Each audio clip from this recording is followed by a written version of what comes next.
दोस्तों आज की इस वीडियो में हम जियोग्राफी से संबंधित बहुत ही इंपॉर्टेंट क्वेश्चनों के बारे में डिस्कशन कर रहे हैं। तो आप किसी भी एग्ज़ाम की तैयारी करें दोस्तों, अगर उसमें जियोग्राफी अगर पूछी जाती है तो ये दोस्तों बहुत ही इंपॉर्टेंट क्वेश्चन है सभी के सभी। तो वीडियो स्टार्ट करते हैं और देखते हैं कि दोस्तों आज का सबसे पहला क्वेश्चन अपने सामने है, किस प्रदेश में पूरे साल वर्षा होती है। तो यहाँ पे दोस्तों ऐसा कौन सा प्रदेश है जहाँ पे पूरे साल वर्षा होती है? भूमध्य सागरीय, विषुवतीय प्रदेश, मानसूनी प्रदेश या शीतोष्ण। तो यहाँ पे अपना इसका राइट आंसर क्या हो जाएगा? ऐसा पूरे साल जो वर्षा होने वाला प्रदेश है वो कौन सा हो जाएगा? विषुवतीय जो प्रदेश है दोस्तों, यहाँ पे पूरे साल वर्षा होती है। ठीक है, नेक्स्ट क्वेश्चन है, सेल्वा वन कहाँ मिलते हैं?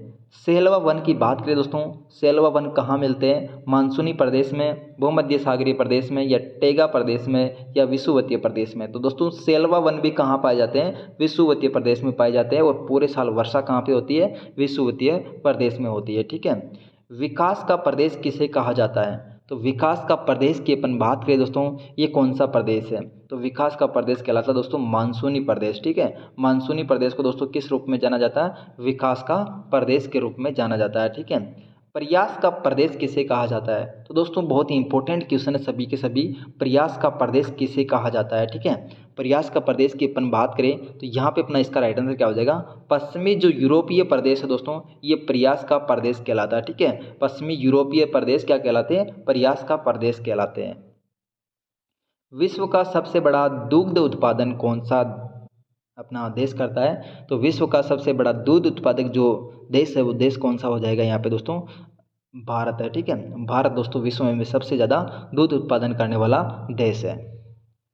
विश्व में तंबाकू सबसे ज़्यादा या सबसे बड़ा उत्पादक देश कौन सा है? तो दोस्तों तंबाकू उत्पादन करने वाला सबसे बड़ा देश की बात करें तो यहाँ पे दोस्तों वो देश कौन सा है? तंबाकू उत्पादन करने में चीन सबसे आगे है। ठीक है, दूध उत्पादन में दोस्तों भारत आगे और तंबाकू उत्पादन में दोस्तों चीन सबसे आगे है। नेक्स्ट देखिए, विश्व में इलायची का सर्वाधिक उत्पादन कहाँ पे होता है? तो विश्व में सर्वाधिक इलायची की बात करें दोस्तों, कार्डमम जिसको बोला जाता है दोस्तों, अपने राजस्थान भारत के अंतर्गत भी कार्डमम की पहाड़ियाँ स्थित है। और विश्व में सर्वाधिक जो इलायचियाँ दोस्तों सर्वाधिक कहाँ पे इसका उत्पादन होता है? तो 80 नंबर पे अपना राइट आंसर क्या हो जाएगा दोस्तों?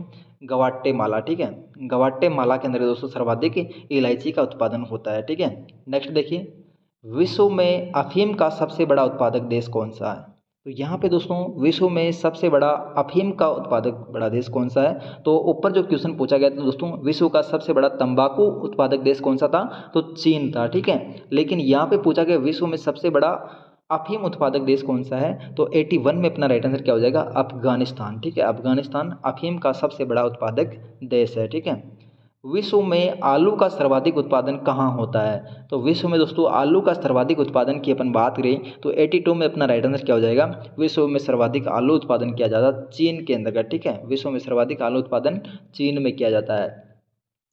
सर्वाधिक सघन खेती प्रचलित है, तो सर्वाधिक जो सघन खेती है, सघन खेती को आप कहाँ पे प्रचलित है? चीन में, इंडोनेशिया में, भारत में, या जापान में? तो सर्वाधिक जो सघन खेती प्रचलित है ये कहाँ पे प्रचलित है? ये जापान में दोस्तों सर्वाधिक सघन खेती प्रचलित है। ठीक है, सोपान कृषि कहाँ की जाती है? तो सोपान जो कृषि की जाती है कहाँ पे की जाती है? तो 84 में अपना राइट आंसर क्या हो जाएगा? पहाड़ों के ढलानों पर दोस्तों सोपान कृषि की जाती है। ठीक है, पहाड़ों की ढलानों के ऊपर सोपान कृषि की जाती है। नेक्स्ट क्वेश्चन देखिए, झूम कृषि कहाँ पर की जाती है? तो झूम कृषि की बात करें दोस्तों, झूम कृषि कहाँ पे की जाती है? तो 85 में अपना राइट आंसर क्या हो जाएगा? उत्तरी पूर्वी जो भारत है दोस्तों, उत्तरी पूर्वी भारत के अंतर्गत झूम कृषि की जाती है। यानी कि जो पूर्वी जो राज्य है दोस्तों, पूर्वी स्टेट, इनके अंदर झूम कृषि सर्वाधिक की जाती है क्योंकि यहाँ पे सबसे ज़्यादा आदिवासी निवास करते हैं। ठीक है, प्रसिद्ध मत्स्य क्षेत्र ग्रैंड बैंक स्थित है। तो दोस्तों यहाँ पे एक प्रसिद्ध जो मत्स्य क्षेत्र है जिसको ग्रैंड बैंक के रूप में भी जाना जाता है, ये कहाँ पे स्थित है? ठीक है, तो 86 में अपना राइट आंसर क्या होगा दोस्तों? प्रसिद्ध जो मत्स्य क्षेत्र या ग्रैंड बैंक की बात करें दोस्तों, ये कहाँ पे स्थित है? अटलांटिक महासागर में। ठीक है, अटलांटिक महासागर में दोस्तों प्रसिद्ध मत्स्य क्षेत्र या ग्रैंड बैंक स्थित है। नेक्स्ट क्वेश्चन देखिए, प्रमुख मत्स्य क्षेत्र डोगर बैंक कहाँ पे स्थित है? तो यहाँ पे दोस्तों पहले कौन सा बैंक आया था? तो यहाँ पे बैंक था दोस्तों ग्रैंड बैंक, जो कि कहाँ पे? अटलांटिक महासागर में। ठीक है, अब जो बैंक है उसका क्या नाम है दोस्तों? ये भी मत्स्य क्षेत्र है लेकिन डोंगर ब्रेक है। ठीक है, डोंगर बैंक है। तो ये क्षेत्र है दोस्तों, ये इसका अपना राइट आंसर क्या हो जाएगा? 87 में उत्तरी जो सागर है ये डोंगर बैंक के रूप में जाना जाता है, जो कि मत्स्य क्षेत्र के रूप में जाना जाता है। और ऊपर दोस्तों ग्रैंड बैंक था, जो कि अटलांटिक महासागर से संबंधित था। ठीक है। संसार में तांबा का अग्रणी उत्पादक देश कौन सा है? तो तांबा सबसे ज़्यादा कहाँ पे उत्पादन किया जाता है? तो 88 में अपना राइट आंसर क्या होगा दोस्तों? तांबा सर्वाधिक उत्पादन किया जाता है चिली देश के अंतर्गत। ठीक है, चिली देश में सर्वाधिक तांबा उत्पादन किया जाता है। संसार में टाइटेनियम का सबसे बड़ा उत्पादक देश कौन सा है? तो संसार में सबसे बड़ा टाइटेनियम का उत्पादक देश की अपन बात करें तो 89 में अपना राइट आंसर क्या हो जाएगा? टाइटेनियम जो उत्पादन किया जाता है वो कहाँ पे किया जाता है? चीन के अंतर्गत। ठीक है। निम्नलिखित में से किस देश में निकेल का सबसे अधिक उत्पादन होता है? तो निकेल जो धातु दोस्तों, निकेल धातु कौन से देश में सर्वाधिक उत्पादन की जाती है? तो दोस्तों निकेल धातु इंडोनेशिया में सर्वाधिक उत्पादन की जाती है। ठीक है, इंडोनेशिया में सर्वाधिक उत्पादन की जाती है। भारत की कौन सी नदी अरब सागर में गिरती है? तो दोस्तों अरब सागर में गिरने वाली नदी कौन सी है? तो यहाँ पे दोस्तों इसका अपना राइट आंसर क्या हो जाएगा? अरब सागर में गिरने वाली नदी की अपन बात करें तो दोस्तों ये जो नर्मदा नदी है ये अरब सागर में गिरने वाली नदी है। बाकी माही नदी, कृष्णा, कावेरी दोस्तों ये अपने बंगाल की खाड़ी से रिलेटेड है। ठीक है, तो यहाँ पे दोस्तों नर्मदा नदी अरब सागर में गिरने वाली नदी है। नेक्स्ट देखिए, विश्व के विशालतम स्वर्ण क्षेत्र दक्षिणी अफ्रीका की निम्नलिखित में से कौन सी पर्वत श्रेणियों में अवस्थित है? तो यहाँ पे दोस्तों विश्व में विशालतम स्वर्ण क्षेत्र दक्षिणी अफ्रीका की निम्नलिखित में से कौन सी पर्वत श्रेणियों में अवस्थित है? तो यहाँ पे दोस्तों 92 में अपना राइट आंसर क्या होगा? ये है विटवा टर्स रेंड। ठीक है, विटवा टर्स जो रेड जो क्षेत्र है दोस्तों, पर्वत श्रेणी है, इसमें विशालतम स्वर्ण क्षेत्र दक्षिणी अफ्रीका के अंदर स्थित है। ठीक है, विटवा टर्स रेड। ऑस्ट्रेलिया में स्थित काली गुरली किसके लिए व्याख्यात है? तो दोस्तों ऑस्ट्रेलिया में स्थित है काल गुरली। काल गुरली जो क्षेत्र है ये दोस्तों किसके लिए व्याख्यात है? 93 में अपना राइट आंसर क्या होगा? स्वर्ण उत्पादन के लिए ऑस्ट्रेलिया का जो क्षेत्र है वो कौन सा है? काल गुरली क्षेत्र है। ठीक है। पृथ्वी से प्राप्त की जाने वाली ऊर्जा को क्या कहा जाता है? तो दोस्तों पृथ्वी जो प्राप्त की जाती है ऊर्जा, उस ऊर्जा को किस रूप में जाना जाता है? तो 94 में अपना राइट आंसर क्या हो जाएगा?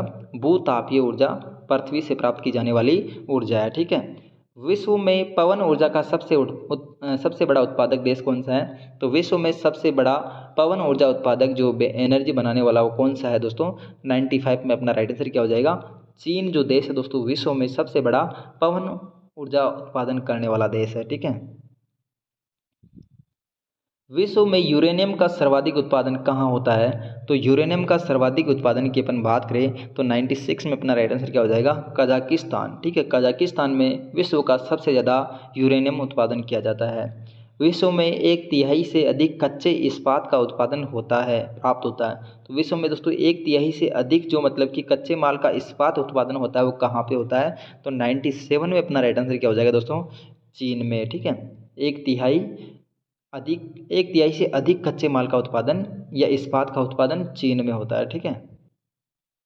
नेक्स्ट देखिए, जो ऊर्जा पृथ्वी की सतह के नीचे संचित ऊर्जा का काम में ला सकती है उसे क्या कहा जाता है? तो दोस्तों जो ऊर्जा पृथ्वी की सतह के नीचे संचित ऊर्जा को काम में ला सकती है उसे क्या कहा जाता है? तो 98 में दोस्तों इसे क्या कहा जाता है? भूतापीय ऊर्जा। ठीक है, जो मतलब कि सतह के नीचे संचित जो ऊर्जा है वो क्या ऊर्जा कहलाएगी? भूतापीय ऊर्जा कहलाएगी।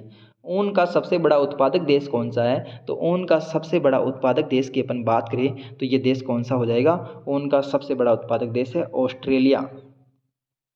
विश्व में रेशमी वस्त्र का सबसे बड़ा उत्पादक देश कौन सा है? तो रेशमी जो वस्त्र है दोस्तों, रेशम कीट वगैरह, तो इसका सबसे बड़ा उत्पादक देश कौन सा है? तो यहाँ पे अपना इसका राइट आंसर क्या हो जाएगा? चीन है। ठीक है, रेशम जो वस्त्र है दोस्तों इसके उत्पादन में चीन सबसे आगे है। विश्व का सबसे बड़ा कपास उत्पादक देश कौन सा है? तो दोस्तों ऊन उत्पादक में कौन था? ऑस्ट्रेलिया था। ठीक है, विश्व में सबसे बड़ा कपास उत्पादक देश की बात करें तो यहाँ पे दोस्तों सबसे बड़ा कपास उत्पादक देश भी चीन ही है। ठीक है। प्राचीनतम राष्ट्रीय एयरलाइन कौन सी है? तो दोस्तों प्राचीनतम जो अंतर्राष्ट्रीय एयरलाइन है वो दोस्तों कौन सी हो जाएगी? तो 102 में अपना राइट आंसर क्या होगा? डच के LM। ठीक है, डच के LM दोस्तों प्राचीनतम अंतर्राष्ट्रीय एयरलाइन है। जनसंख्या के अध्ययन को क्या कहा जाता है? तो जनसंख्या के अध्ययन की बात करें दोस्तों तो जनसंख्या के अध्ययन को क्या कहा जाता है? ये कहलाता है दोस्तों जनांकीकी। ठीक है। मानव जातियों के वर्गीकरण के लिए निम्न में से किस कसौटी का प्रयोग नहीं किया जाता है? तो दोस्तों मानव जातियों के वर्गीकरण के लिए निम्नलिखित में से किस कसौटी का प्रयोग नहीं किया जाता है? तो 104 में अपना राइट आंसर क्या होगा दोस्तों? कान। ठीक है, मानव जातियों के वर्गीकरण के लिए किस कसौटी का प्रयोग नहीं किया जाता? दोस्तों आँख का भी प्रयोग किया जाता है, आँखें अलग होती है, कान भी दोस्तों, नाक भी अलग होते हैं, बाल भी अलग होते हैं, इन सभी के आधार पर दोस्तों मतलब कि मानव जाति का वर्गीकरण किया जाता है, लेकिन कान के आधार पर नहीं किया जाता है। ठीक है, अफ्रीका की मूलभूत जनजाति पिग्मी किस नदी घाटी पर पाई जाती है? दोस्तों अफ्रीका की एक मूलभूत जनजाति है जिसका नाम क्या? पिग्मी। ये किस नदी घाटी में पाई जाती है? तो 105 में अपना राइट आंसर क्या होगा दोस्तों? ये कांगो जो नदी घाटी है दोस्तों, कांगो नदी के घाटी के आसपास जो क्षेत्र है इसमें दोस्तों पिग्मी जनजाति पाई जाती है, जो कि अफ्रीका की मूल जनजाति है। किस देश को वनों का देश कहा जाता है? तो वनों का देश दोस्तों इसे कौन सा देश है जिसको जाना जाता है? ठीक है, तो वनों के देश के रूप में दोस्तों अपना राइट आंसर क्या हो जाएगा? ये देश है कांगो प्रजातांत्रिक जो गणतंत्र है दोस्तों, कांगो प्रजातांत्रिक गणतंत्र दोस्तों जो देश है ये वनों का देश कहलाता है। ठीक है, कांगो प्रजातांत्रिक गणतंत्र। निम्नलिखित में से किसे यूरोप का मरीज कहा जाता है? तो यूरोप का मरीज किसे कहा जाता है? तो 107 में अपना राइट आंसर क्या हो जाएगा? जो तुर्की देश है, तुर्की देश को यूरोप का मरीज कहा जाता है। ठीक है, तुर्की देश को यूरोप का मरीज कहा जाता है। डूबते सूरज का देश कौन सा है? तो डूबते सूरज की अपन बात करें तो वैसे जो डूबते सूरज का देश है ब्रिटेन है। ठीक है, और उगते हुए सूरज का देश कौन सा? जापान है। और नॉर्वे की अपन बात करें दोस्तों, नॉर्वे जहाँ पे मतलब कि लगभग 6 महीने अंधेरा होता है और 6 महीने मतलब कि उजाला होता है, तो ये नॉर्वे अलग है। और ब्रिटेन में दोस्तों डूबता हुआ सूरज कहा जाता है और जापान को उगता हुआ सूरज कहा जाता है। ठीक है,